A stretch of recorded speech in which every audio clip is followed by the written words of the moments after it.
이제 네 번째 뷰티 앤 패션 챕터에서는 다양한 진짜 종목들, 아기자기한 종목들을 많이 다뤘는데 그 중에서 오늘 소개해드릴 종목은 명품 관련된 회사를 소개해드리려고 합니다. 네. 국내에서도 최근에 올해 초에 정말 광고 많이 했습니다. 그 CF 많이 보셨을 거예요. 김혜수 씨도 등장하고 김희애 씨도 네. 광고 모델로 나오면서 명품 패션 플랫폼 회사들이 광고를 엄청 많이 했어요. 매출은 요만큼인데 광고비가 막 하면서 경쟁이 되게 심했었는데 그런 회사 같은 회사인데 이 회사는 글로벌리 전 세계를 대상으로 사업을 하는 회사입니다. 이름이 파페치라는 회사고요. 전 세계 50개국에 걸쳐서 1,300개의 부티크와 브랜드를 취급하는 명실상부한 세계에서 가장 명품 직구 트렌드를 선도하는 회사. 네. 전 세계에 걸쳐서 비즈니스를 하고 있고 영국에서 시작을 했어요. 비즈니스는 2008년부터 시작을 했고 벌써 한 15년 비즈니스를 해왔고요. 우리나라에서도 비즈니스를 하고 있습니다. 아 진짜요? 네, 파페치닷컴을 딱 들어가시면 딱 우리나라에서 접근을 딱 접속하시잖아요. 그럼 한글로 된 페이지가 딱 떠요. 그래서 딱 들어가시면 상품들이 바로 보여지거든요. 그래서 아주 진짜 주요한 명품 브랜드들이 쫙 깔려 있습니다.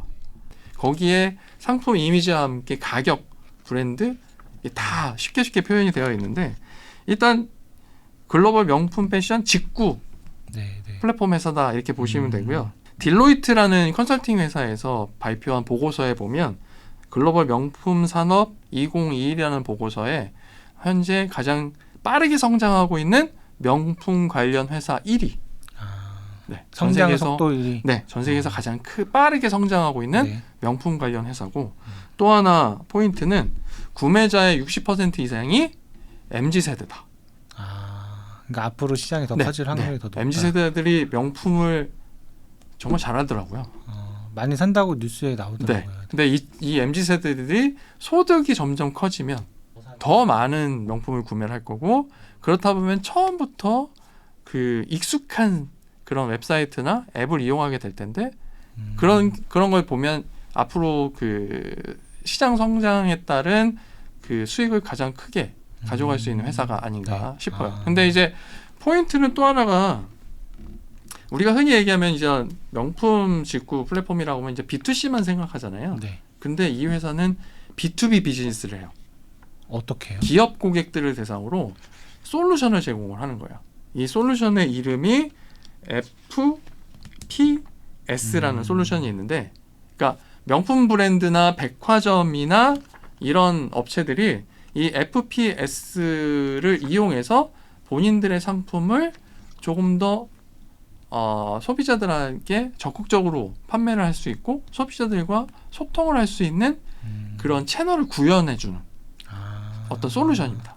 그러니까 흔히 쉽게 얘기하면 우리 책에서는 어떻게 설명을 했냐면 아마존의 AWS 웹 서비스의 대부분의 어떤 솔루션을 제공하고 있는 AWS와 같은 솔루션이 바로 FPS다.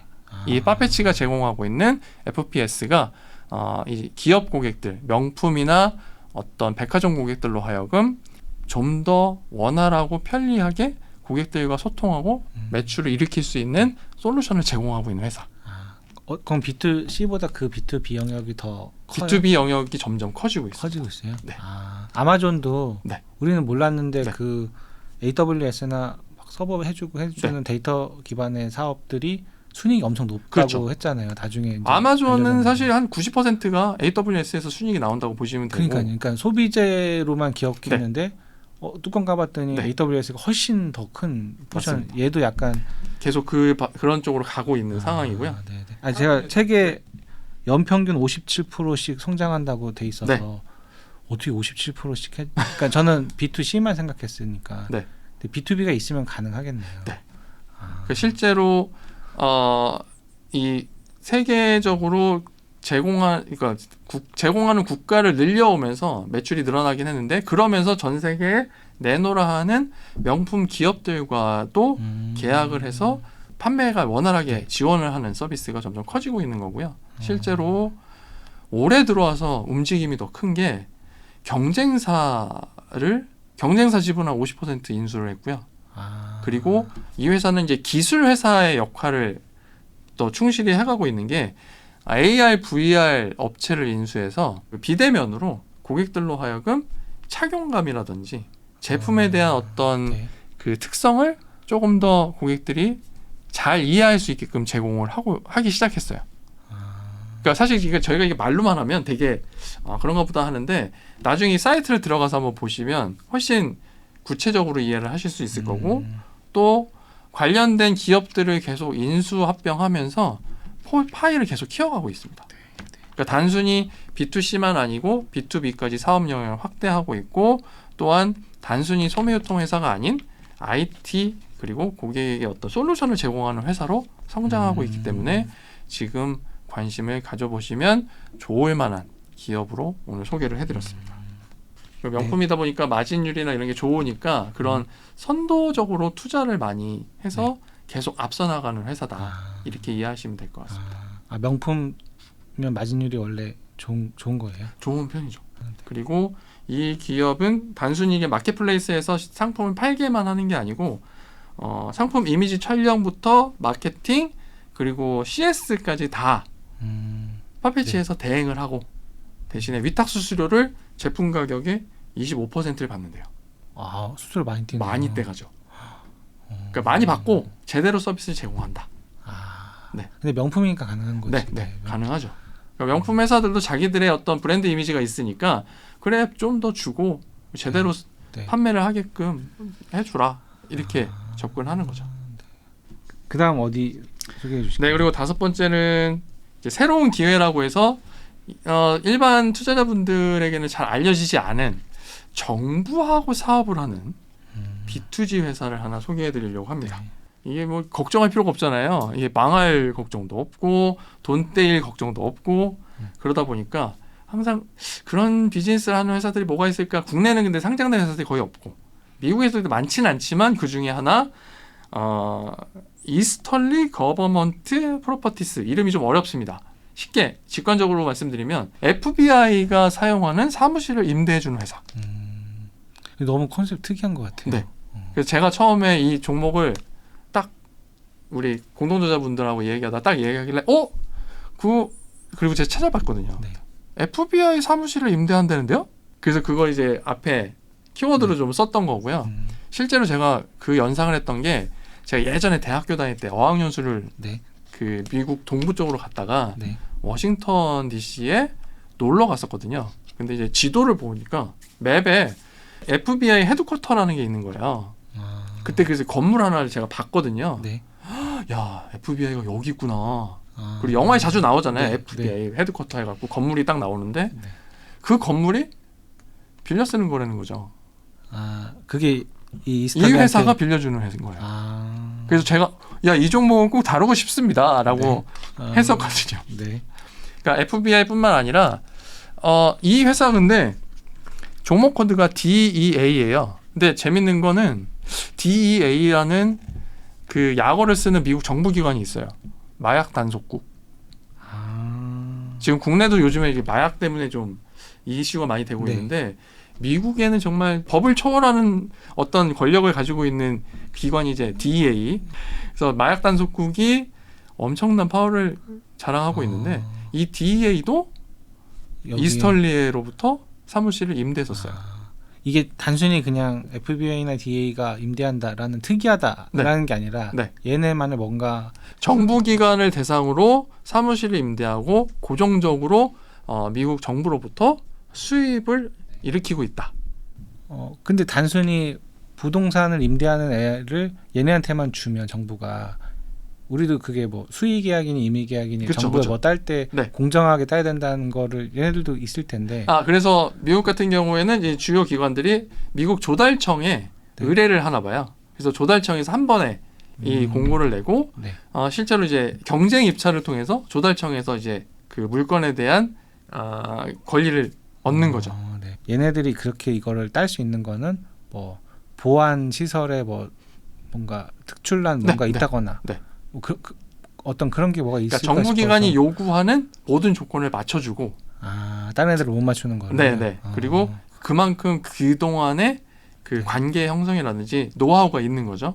그리고 오히려 이런 경우도 있대요. 그러니까 그 해당하는 어떤 사무실에 대한 보안이라든지 여러 가지 조건이 있잖아요. 그런 조건에 맞는 그 부동산이나 매물이 없는 경우에는 거기에 맞는 조건을 갖춘 사무실이라든지 이런 빌딩을 실제로 만드는 거죠. 새로. 아무나 못하는 거구나. 네. 그러니까 부지가 있으면 아예 거기 너희들이 원하는 보안 요구나 어떤 조건에 맞춰서 우리가 빌딩을 만들어서 임대를 해줄게. 요구 조건을 다 맞추는 거죠. 다 맞춰주니까. 네. 그러니까 요게 아마 앞으로는 더 많아질 것 같아요. 근데 여기 책의 지도에 보면 네. 얘네가 보유한 이스털리 부동산 자산이 되게 많더라고요. 네, 생각보다. 그러니까 이미 엄청 큰 기업인 거예요. 그렇죠. 그러니까 미국에서 주요 정부기관들이 미국 각지에 포진이 되어 있을 건데 그 각지에 가지고 본인들이 보유하고 있는 부동산을 각 그 기관에 지금 임대를 하고 있는 상황이니까 미국 전역에 다 퍼져 있다고 보시면 되겠죠. 네. 투자 포인트는 어떤 점이 있나요? 투자 포인트는 채무 불이행 위험이 없다. 돈을 떼일 걱정이 없다. 네. 그러니까 부동산 임대에 대해서 관심 있는 분들은 야 그거 뭐 돈 뭐 성장 뭐 얼마 되지도 않는 거 되겠어라고 생각하실지 모르겠는데 지금과 같은 아직 불황 아닙니다 미국은. 그리고 경기 둔화기에는 채무 불이행이 없다는 것만으로 정말 큰 메리트가 되겠죠. 그러니까 돈 떼일 일이 없다. 미국 정부가 상시로 매달 돈을 준다. 얘는 경기를 타지 않는. 경기를 전혀 타지 않죠. 그냥 딱 정해진 이율이 그냥 들어오는 계속 그런 회사네요. 입금이 되는 거니까. 그리고 또 배당 수익률이 연 5% 이상입니다.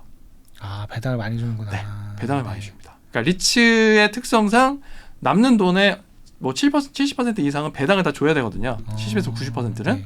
근데 정부에서 따박따박 돈이 들어오는 걸 그때 분기별로 배당을 줘요. 이거만큼 캐시플로우가 안정적인 회사가 없죠. 그러니까 성장은 크지 않더라도 정부에서 뭔가 새로운 요건이 나와서 새로운 매물에 대한 그 입찰에 성공하면 매출은 성장할 것이고 그리고 들어오는 금액이 얼마가 됐건 상시로 계속 현금 흐름을 만들어준다는 장점이 가장 큰 메리트라고 볼 수 있을 거고요. 지금 미국 내 40여 개 정부기관하고 일을 하고 있다. 물론 이제 조달청에서 그걸 다 관리를 한다고 해요. 그러니까 각각 커뮤니케이션 하는 게 아니라 조달청하고 이제 커뮤니케이션 해서 비즈니스를 하니까 생각보다 직원이 몇 명 없어요. 30명이 안 되더라고요. 30명이 안 된다. 네, 회사가. 사이즈 엄청 크죠. 매출 규모 엄청 크고. 근데 직원은 많지 않아요.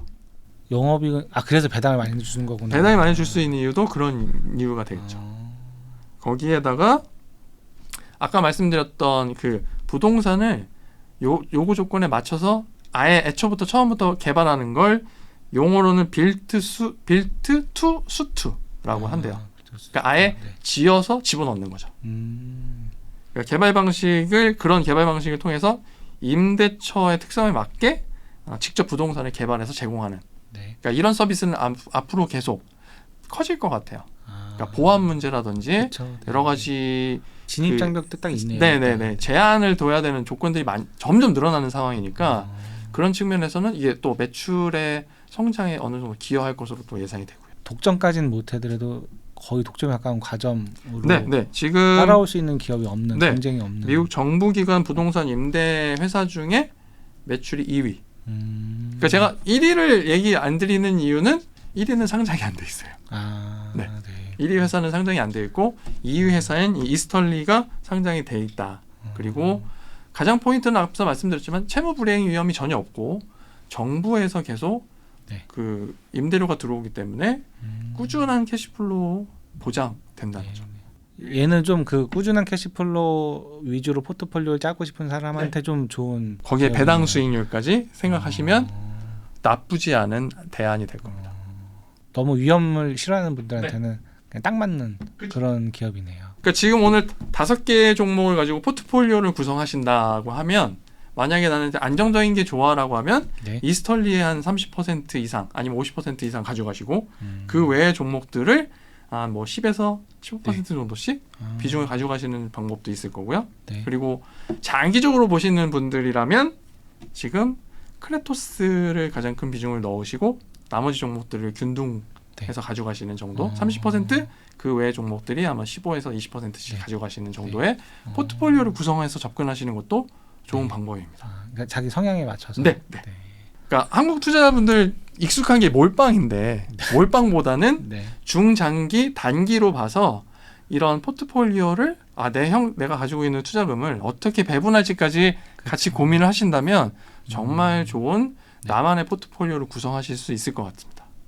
네. 뭐 이렇게 좀 기존의 대형주 그런 거 한번 설명해 네, 주시면 뭐 그 중에 좋은 거 혹은 그 중에 좀 우리가 좋다고 알려져 있으나 별로 먹을 거 없다 피할 거 이걸 좀 구분해서 좀 한번 설명해 주면 좋을 것 같아요. 제가 매일 아침 키움증권 유튜브 채널에서 시황을 전해드리고 있습니다. 여기에 제가 빅7이라고 해서 애플, 마이크로소프트, 알파벳, 아마존닷컴, 테슬라, 엔비디아, 메타플랫폼스 이렇게 7개 종목을 이게 매일 무슨 일이 있었고 주가가 어떻게 움직였는지 말씀을 드리고 있는데 국내 투자자분들이 가장 관심도 많고 또 투자가 많이 이루어지고 있는 종목들이라서 그렇게 정리를 해서 제가 전해드리고 있어요. 근데 많은 분들이 또 관심을 많이 가지고 계시고요. 이런 빅테크 중에서도 이런 빅7 종목들 같은 경우에는 최근에 주가 하락세에 따라서 주가가 정말 많이 빠진 상황이죠. 하지만 애플 같은 경우에는 상대적으로 견조한 흐름을 계속 보이고 있고요. 최근에 들어서 아이폰 14에 대한 수요 우려 때문에 주가가 거의 뭐 $30 이상 하락을 했는데 걱정하지 않으셔도 됩니다. 제가 벌써 1년 됐는데 세상에서 제일 쓸데없는 걱정 2가지가 있다고 말씀을 드려요. 첫 번째는 연예인 걱정이고 두 번째는 애플 걱정. 이하영 교수님이 여기다 하나를 더 붙여서 쓸데없는 걱정 3가지로 저번에 3프로에서 얘기를 하시던데 애플은 걱정을 하실 게 없습니다. 사실 주가가 빠지면 매수하셔도 무리가 없다고 생각을 하고 있고요. 이유는 아이폰 14 같은 경우에는 전체 대수에 대해서는 좀 줄어들 여지가 없지 않아 있습니다. 이유는 달러가 킹 달러 형상을 보이면서 아이폰을 사려는 수요가 해외에서 조금 불안한 측면이 없지 않아 있어요. 근데 지금 뉴스에서 나오는 것들 보면 애플은 사실은 자기들이 얘기하는 건 없습니다. 애플은 정말 확정된 것만 얘기하고요. 그 외에는 대부분 그 단서들을 이용해서 애널리스트들이 분석을 해서 이야기하거나 아니면 기자들이 추정해서 보도를 하는 경우예요. 최근에 나온 게 아이폰 14에 대한 그 증산 계획을 잡았다가 그거를 이제 철회했다고 보도가 됐었잖아요. 생각해 보시면 일정 물량 만들기로 했다가 늘리기로 했는데 늘리기로 한 거를 줄인 거예요. 그러니까 원래 물량을 줄인 게 아니에요. 그러네요. 네. 근데 투자자분들이 야 이게 어려운 거 아니야? 하면서 막 던졌죠. 그러면 좀 애플에 대해서 관심이 있고 계속 봐오신 분들이라면 지금 애플을 사야겠구나. 이렇게 생각을 하시는 게 맞다고 저는 생각을 해요. 그러니까 원래 물량을 줄이지 않았습니다. 늘릴 거를 줄였어요. 늘리려고 했던 계획을 없앤 거예요. 그리고 조정이 있었는데 뭐냐면 아이폰 14 일반 폰을 조금 수량을 줄이고 아이폰 14 프로의 수량을 늘리기로 했습니다. 현재 애플이 운영하면서 가장 잘 결정했다고 하는 것 중에 하나가 큰 화면의 아이폰을 만든 게 애플의 수익성에는 최고의 효과를 보이고 있습니다. 아 그래요? 네. 왜요? 스티브 잡스는 작은 거에다 다 때려 넣는 걸 좋아해서 키우는 걸 싫어했어요. 아이폰 처음에 나오실 때 보셨죠? 요만했고요. 그 사이즈를 포기하지 않았어요. 지금 살아있으면 지금처럼 큰 아이폰이 안 나왔을 수도 있습니다. 그래서 그때 아이패드로 화면 크면 아이패드 봐라 그런 느낌이었잖아요. 그거예요. 그러니까 이거 싫으면 이거 해. 난 이건 크게 만들 생각이 없어. 이거였거든요. 근데 그 이후로 이제 스티브 잡스가 이제 돌아간 이후로 아이폰이 점점 커집니다. 그러면서 애플의 수익성은 올라갔구나. 엄청나게 좋아졌습니다. 더 클수록 비싸잖아요. 비싸죠. 그러니까 대당 판매 가격도 비싸지고 마진율도 좋아져요. 그러니까, 그럼 지금 사실 애플은 아이폰 14보다 아이폰 14 프로의 수량을 늘리기로 계획을 했어요. 네. 그러면 매출과 마진이 더 좋아지는 거네요. 지금 강달러 때문에 떨어질 거를 걱정했는데 오히려 떨어질 걱정은 안 해도 되지 않을까. 아이폰 14 네. 프로가 네. 다 상쇄해 줄 거거든요. 애플 좋은 거는 알겠는데 이미 너무 많이 올라와서 네. 먹을 게 별로 없지 않을까. 아까 말씀해 주신 기업들은 네. 이제 시작하는 거니까 얘네들은 텐베거가 될 수 있잖아요. 네. 근데 애플은 텐베거가 될 수는 있으려나? 네. 없지 않을까요? 네. 그래서 지금 애플이 한 5차례, 6차례 주식 분할을 해왔는데 대부분 $100에서 시작을 해서 $400 선이 되면 주식 분할을 합니다. 한 주를 4주로 쪼갰죠. 네. 그걸 벌써 4번, 5번을 했어요. 그러네요. 그럼 몇 배죠 지금? 그래서 사실 국내 주식시장에서 학습된 효과예요 이게. 이게 뭐 더 먹을 게 있겠어? 주가가 더 올라가겠어? 라고 하는데 애플은 계속 성장할 여지를 찾아가죠. 그러니까 단말, 이 하드웨어에서는 어느 정도 한계가 있다고 보는데 이걸 5G가 대체를 하면서 계속 바뀌고 있고요. 내년 아니면 내후년에 저는 폴더가 나올 거라고 생각을 하는데 폴더가 나오면 이런 교체 수요가 또 발생을 할 거예요. 그럼 가격은 또 올라가고. 근데 이거는 이제 단기적으로 봤을 때 하드웨어만 본 거고 아이폰을 많이 사용할수록 사람들이 앱스토어에서 구매량이 또 늘어나요. 그렇죠. 네. 거기다가 최근에 가격을 또 올렸죠. 수수료도 또 수수료를 올렸잖아요. 네. 앉아서 돈 버는 생태계를 만들어 놓은 상황에서 그 다음에 지금 요즘에 애플이 열심히 만들고 있는 게 AR, VR 기기죠. 글래스 만들고 있고 다양한 기기를 만들고 있는데 요게 이제 중기적으로 보고 내후년쯤 이제 나온다고 하니까 그리고 장기적으로 보면 이제 애플의 모든 기술이 집약되는 또 하나의 새로운 신제품이 나오죠. 차요? 애플카가 되겠습니다. 그러니까 단기, 중기, 장기로 봤을 때 모멘텀과 펀더멘털이 보여요. 그러네. 차 나오면 또 얘기가 완전 차가 달라지는. 나오면 이제 세상이 또 달라지는 거예요. 패러다임 시프트가 아니에요. 그냥 다른 세상인 거지. 그냥 전복되는 거냐. 또 네. 새로운 그냥 애플 생태계가 전 세계를 휘어싸는 거죠. 차까지는 아니지만 요새 소소한 게 주변에 시계가 애플 시계가 늘어나는 게 보여요. 네. 그것도 또 하나의 매출과 영업이익을 올려주는. 이번에 아이폰 14 나오면서 또 포인트가 하나가 위성 서비스였잖아요. 그 애플 대표님 애플 광고 보신 적 있나 모르겠습니다. 그 조난을 당해서 산수 중에 조난을 당했는데 애플 워치가 계속 조난 신호를 보내서 911에서 그걸 듣고 그 사람을 구했어요. 근데 그거 갖고 광고를 만들었어요. 그게 실화예요? 실화예요. 그 광고 나오고 나서 애플 워치가 그렇게 많이 팔렸답니다. 그러겠네요. 네. 근데 이제는 위성을 통해서 통신이 가능한 기능을 이제 기본 장착을 시키면 어느 지역에 가서도 통신망이 없더라도, 그러니까 지금 미국은 워낙 크니까 조금만 벗어나도 사실 전화가 안 터지거나 데이터가 안 터지는 경우가 있잖아요. 근데 위성이면 그런 걱정을 할 필요가 없죠. 그런 측면에서 계속 뭔가 계속 혁신을 이어가고 있어요. 지금 애플이 몇 년, 사실 스티브 잡스가 돌아간 이후로 혁신이 없다고 얘기를 하는데 그건 사실은 애플을 부러워하거나 애플을 이제 깎아내리기 위한 하나의 그냥 문구가 아닌가 싶고요. 사실 저도 재작년까지는 혁신이 없다는 얘기 계속했다가 재작년부터는 얘기 안 합니다. 그냥 생활화된 혁신이 이게 혁신이 아닌 것 같은데 저는 이거 줄 없앤 것도 혁신이라고 생각해요. 네. 그러니까 아무것도 아닌데 정말 혁신을 보이지 않게 해오고 있는 회사가 애플이고 중장기 단기 모든 측면에서 애플만큼 모멘텀과 펀더멘털을 가진 회사는 없다. 이렇게 생각을 하고 있습니다. 애플도 퍼센티지를 좀 담궈 놓긴 해야겠네요. 애플은 미국 주식 하신다면 애플은 기본 가져가셔야 됩니다. 빠지면 살아. 네. 빠지면 산다. 그리고 사실 애플 같은 경우는 안 빠져도 꾸준히 적립식으로 가져가시면 좋고요. 저희 이제 채널 K의 스태프들한테 제가 작년부터 올해까지 한 1년 넘게 매일 아침 8시에 라이브를 했었거든요. 매일 아침 시황을.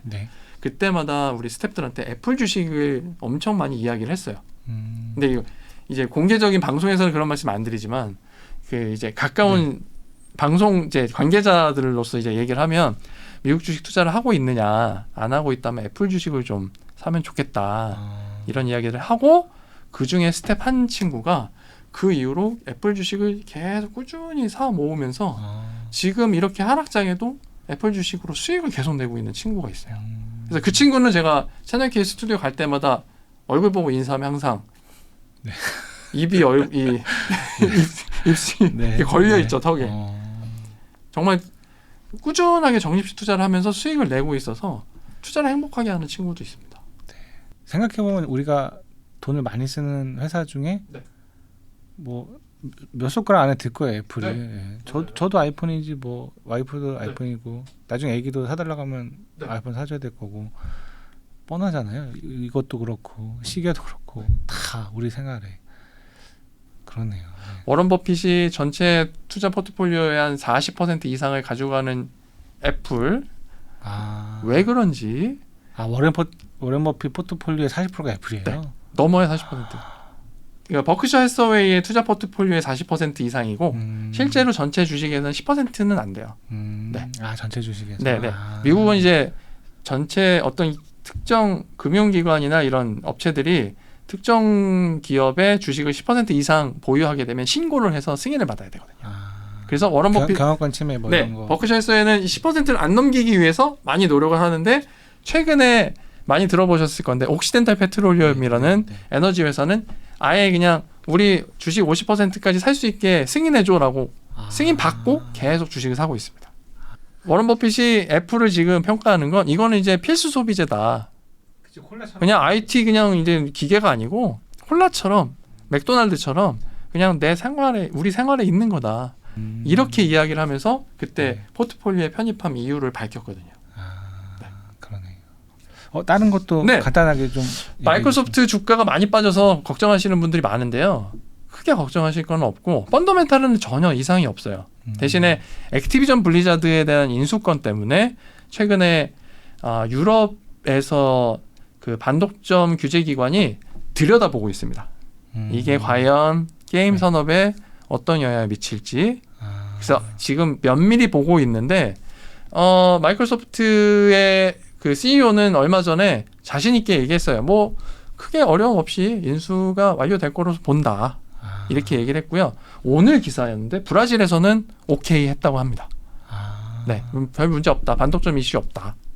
그러면은 사람들은 잘 모를 텐데, 그러니까 마소가 게임의 넷플릭스 같은 걸 만들려고 막 인수하는 거잖아요. 그렇죠.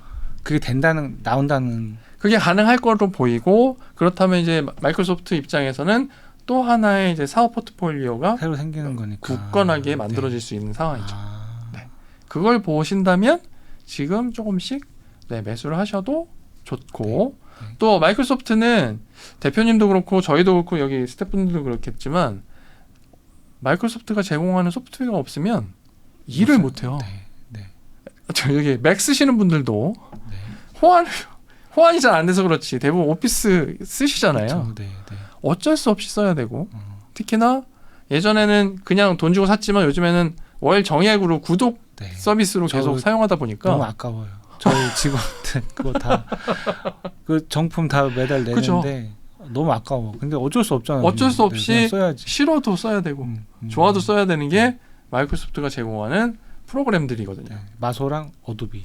얘네들은 맨날 어거지로 그냥 무조건 내야 되니까 깡패 같아. 대신에 어도비는 최근에 조금 주가가 많이 하락하는 게 성장세가 많이 꺾여서 더 짧은 시간에 또 뭔가 새로운 사업을 인수하거나 뭔가 도모해야만 성장세를 더 이끌어갈 수 있을 거로 보여요. 그러다 보니까 주가가 많이 지금 빠지는 상황이고요. 펀더멘탈 자체는 나쁘지 않은데 이제 성장에 대한 이슈가 가장 크죠. 특히나 좀 마이크로소프트나 어도비 같은 경우는 해외에서 매출이 크잖아요. 킹달러 때문에 영향을 받는다고 보시면 돼요. 거의 한 매출의 한 7, 8% 이상이 달러가 강하면서 들어오는 수익이 줄어들거든요. 그러면 거꾸로 말하면 달러가 좀 내려가면 걔네들 수익이 좋아지니까. 그게 또 주가에 반영이 될 거예요. 그런 측면도 감안해서 접근하시면 좋을 것 같아요. 그리고 많은 분들이 관심 갖고 있는 테슬라는 사실 뭐 마찬가지로 걱정이 별로 없습니다. 테슬라는 전 세계 그 시킹 알파라는 웹사이트가 있는데 거기에 어떤 그 글을 기고하시는 분이 제목을 뭐로 달았냐면 Catch me if you can이었어요. 저 그거 보고 이거 정말 제대로 된 표현이다 싶었어요. 전기차에서 누가 따라가겠습니까? 그러니까 처음에는 그렇게 생각하고 막 이렇게 올라갔다가 근데 이제 뭐 다른 회사들도 차 만드는 거 보면 꼭 테슬라 살 필요 없겠는데 기존 자동차에서 파는 전기차 사도 괜찮을 것 같은데 그러면 거꾸로 그러면 테슬라는 그 기대적 막 이만큼 올라갈 것 같은 기대가 좀 꺾이는 게 아닌가? 아무래도 좀 꺾이긴 하죠. 대신에 시장이 커진다는 것도 감안을 해야 되고요. 전체 파이가 다 커지니까. 네, 전체 파이가 커지고 있고 그리고 이제 전기차가 일반화되고 나면은 지금 이제 뭘 찾을 것이냐? 자율주행이 이제 현실화가 되겠죠. 자율주행까지 봐야죠. 다른 애들은 못하니까. 못해요. 그래서 캐치미 캔이 그래 자동차는 니들 만들어 할 수 있어. 야 폭스바겐도 요즘에 전기차 잘 만드네. 현대차도 잘 만드네. 별 문제 없는데 니들 자율주행 할 수 있어? 못할 걸. 이렇게 되는 거예요. 거기다가 요즘에 휴머노이드 또 만들어서 계속 보여주고 있고 사이버 트럭 내년에 나오고 그리고 세미 트럭도 올해 말이나 내년 초부터 아마 나올 거고요. 실제로 아마 큰 돈이 되는 거는 이제 물류 운송을 담당하게 될 자율주행 트럭, 전기 트럭이 될 거예요. 그러니까 트럭은 사실 수소 전기차가 더 유리하다고 하더라고요. 효율성이. 그런 입장에서 보면 좀 적은데 문제는 자율주행이거든요. 그 가장 앞서 있는 회사는 테슬라거든요. 실제 주행 데이터는 테슬라가 제일 많이 갖고 있죠. 아무도 못 따라가죠. 그렇죠. 네. 구글이 열심히 하고 있잖아요. 그 미국 각지에서 이제 시험 운전을 하고 있는데 그 데이터 가지고는 택도 없는 거죠. 그러니까 쉽게 말씀드리면 구글이나 아마존이 미국에서 빅데이터를 쭉 게더링, 획득하는 거랑 우리나라에서 KT의 기가진이가 하루 종일 수집하는 데이터 양이랑 비교를 해보면 게임이 안 되는 거랑 똑같아요. 캐치미 이프 유 캔이에요. 그런 측면에서 접근하셔야 돼요. 그러니까 단순히 야 요번에 3분기 차량 인도량이 많이 예상보다 적대. 야 이거 끝난 거 아니야? 주가만 빠지잖아요. 근데 사실은 이것보다는 일론 머스크가 자꾸 헛소리 해가지고 주가가 빠지기 때문에 일론 머스크만 조용해주면 테슬라는 아무 문제 없이 갈 수 있는 회사입니다. 아는 분 중에 그러면 일론 머스크 떠들어서 빠지면 땡큐 그러고서 사는 죽는 분들이 계시죠. 정말 맞아요. 그러니까 지금도 괜히 그 트위터 산다고 했다가 안 산다고 했다가 다시 살 거야. 근데 그냥 두진 않을 거야. 뭐 이런 얘기를 자꾸 해서 주가가 떨어지는 상황인데 그런 거에 개의치 말고 떨어지면 테슬라 역시 여전히 계속 추가 매수를 하셔도 큰 문제가 없겠다. 최소한 2, 3년 정도는 꾸준히 주가가 상승할 여지가 크니까 그런 점까지 감안해서 보시면 좋겠고요. 또 하나 예를 든다면 메타 플랫폼스는 어렵다고 말씀드리겠습니다. 국내 투자자분들 사실 별로 관심도 없고 그런 것 같아요. 그리고 투자해야 될 게 너무 커요. 그러니까 어려움을 극복하기 위해서 메타버스를 회사명까지 반영하면서 지금 국면을 전환하긴 했지만 그런 새로운 측면에 대한 어떤 투자나 도전이 녹록지 않다. 거기다가 이제 애플이 개인정보 보호 정책으로 인해서 데이터를 안 넘겨주잖아요. 그리고 그렇죠. 구글도 내년부터는 안 넘겨줄 예정이에요. 그래요? 어디 뭐 발표가 나온 거예요? 그것도 과거에 얘기가 있었어요. 그럼 구글은 자기들이 하죠. 그치. 안 주고 자기들이 하면 돼요. 유튜브하고 쇼츠 가지고 거기서 광고를 심어서 매출을 가져갈 거예요. 메타 플랫폼스는 점점 줄어들고. 그래서 오히려 메타 플랫폼스는 안 쳐다보시는 게 좋다고 생각을 하고 있고요. 구글은요? 구글은 그냥 사시면 어떨까 싶습니다. 그러니까 광고가 요즘 광고 시장이 좀 위축되는 거 아니냐라고 하지만 그거만큼 큰 현재 시장 성장세를 유지하고 있는 시장도 없고 특히 알파벳 같은 경우에는 사업 구분이 구글 사업 부문과 그 외의 사업 부문으로 나눠져 있잖아요. 그 그 외의 사업 부문의 이름 혹시 아세요, 대표님? 벳이에요. 벳. BET. 뭔 뜻이? 뭐냐? 베팅. 거기에 자율주행도 들어가 있고 인공지능도 들어가 있고 헬스케어 들어가 있고 거기다 들어가 있는데 그 중에 하나만 터지면 알파벳 주가는 가죠. 네. 그래서 구글 알파벳도 지금 52주 신저가를 지난주에 4일이나 경신하면서 내려갔습니다. 계속. 역으로 생각하면 지금 주서야 되는. 네, 주서도 나쁘지 않은 때가 아닌가 싶죠. 뱃에서 하나만 터지면 그쵸. 또 쏠릴 거 아니야. 네, 모멘텀으로 작용을 하기 때문에 이미 준비들을 다 벌써 꾸준히 계속 하고 있는데 성과가 안 났을 뿐 계속 투자를 하고 있고요. 뭐 여기는 뭐 광고 구글 쪽은 뭐 워낙 탄탄하니까 그리고 비용을 줄인대잖아요. 기업이 이제 내년 준비 때문에 채용도 줄이고 그럼 수익성은 계속 보전하면서 여기에 대한 투자는 줄이긴 하겠지만 계속 가져갈 거니까 알파벳은 이 뱃을 보면서 접근을 하시면 좋겠다 말씀드리고 또 마지막으로 하나 더 말씀드리면 엔비디아. 네. 엔비디아는 우리 장우석 부사장님이 항상 말씀을 잘 해주고 계시니까 크게 걱정 안 하실 텐데 펀더멘털에는 전혀 이상이 없고 모멘텀이 많이 떨어진 상황인데 이런 부분은 지금 전 세계 반도체 시장에 대한 그 수요 때문에 계속 부진한 모습을 보이고 있는데 뭐 내년 후반기부터는 좀 나아지지 않겠냐 이런 이슈들이 조금 보도들이 좀 나오고 있고 실제로 메모리 반도체 업체들은 이제 생산을 어느 정도 줄여가는 상황이 눈에 띄고 있어요. 물론 메모리 반도체하고는 크게 상관은 없지만 전반적으로 자율주행이라든지 뭐 인공지능 부분에서 데이터 센터에서 필요한 이 고성능 칩에 대한 수요는 계속 늘어나고 있고 특히 안 줄어들 것 같아요. 업체별로 또 고성능 칩을 개발하기 위해서는 주요 업체들의 그런 기술이 또 필요해요. 그러니까 엔비디아가 주도적인 역할을 할 수 있을 거고 AMD하고 같이 그런 측면에서 주가에 대한 하방 압력은 여전하지만 앞으로 장기적으로 봤을 때는 꼭 가져가야 하는 주식이 아닌가 생각하고 있습니다. 살 게 너무 많네요. 좋은 게 너무 많아서. 미국 시장은 중장기적으로 가져갔을 때 정말 큰 수익을 가져다주는 주식들이 많다 말씀드릴 수가 있습니다. 실제로 제가 2017년에 테슬라 주식을 2주 샀거든요. 네. 250달러 할 때. 그게 지금 수익률이 얼마냐면 1237%예요. 2주 샀는데 주식 분할해서 10주가 됐고 이 10주가 또 주식 분할을 해서 지금 30주가 됐죠. 네. 5대1, 3대1. 주식 투자는 이렇게 하셔야 됩니다라고 말씀을 드리는데 이게 또 테슬라 같은 주식이 또 쉽게 나오는 주식이 또 아니거든요.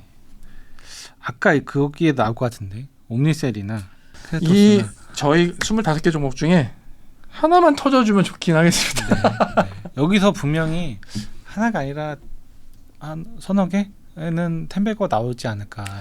네. 그리고 사실 요번 책이 나오기 전에 미국 주식 스몰캡 인사이드라는 책을 제가 2년 전에 발간을 한 적이 있어요. 거기서도 이제 유망 중소형주 가지고 24개 종목을 소개를 했었는데 여기에 있는 종목 중에 수익률이 100% 이상 난 종목들이 한 2-3개 정도 있거든요. 그러니까 지금 주가가 올해 들어서 나스닥 같은 경우 거의 30% 넘게 빠졌음에도 불구하고 그런데도 수익률이 100% 이상 난 종목들이 있어요. 그러니까 그런 측면에서 보면 주식 시장이 아무리 어렵더라도 올라가는 주식은 있다. 그렇죠. 그건 꼭 말씀드릴 수가 있겠습니다. 오늘 너무 감사합니다. 오늘 불러주셔서 고맙습니다. 잘 들었습니다. 감사합니다. 고맙습니다.